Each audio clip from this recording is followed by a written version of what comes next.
ദൈവത്തിന് സ്തുതി. ഒരിക്കൽ ദൈവം ജെറമിയായെ വിളിച്ചിട്ട് ജെറമിയായോട് പറഞ്ഞു, നീ ചന്തയിൽ പോയി ഒരു അരക്കച്ച മേടിക്കണം.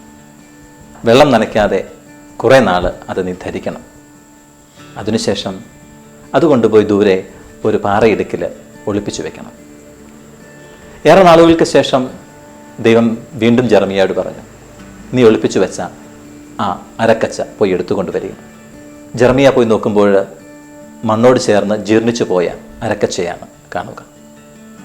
ദൈവം ജെറമിയായോട് പറഞ്ഞു, അരക്കച്ച എപ്രകാരം അരയോട് ചേർന്നിരിക്കുന്നുവോ അപ്രകാരം എൻ്റെ ജനം എന്നോട് ചേർന്നിരിക്കണമെന്ന് ഞാൻ ആഗ്രഹിച്ചു.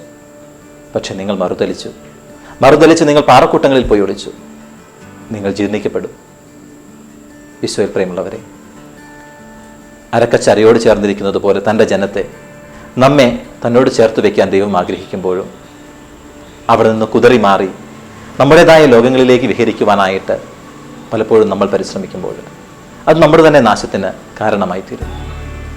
ജെറമിയ നമ്മെ ഓർമ്മിപ്പിക്കുകയാണ്, നമ്മുടെ പൊസിഷൻ എന്താണ്? നാം അരയോട് ചേർന്ന് നിൽക്കുന്ന അരക്കച്ചയായി മാറുന്നു. തായ്തണ്ടിനോട് ചേർന്ന് നിന്നാലേ നിങ്ങൾക്ക് ജീവനുണ്ടാകുമെന്ന് കർത്താവ് പറഞ്ഞത് നമുക്ക് കൂട്ടി വായിക്കാം. തായ്തണ്ടിനോട് നമുക്ക് ചേർന്ന് നിൽക്കാം. ആമേൻ.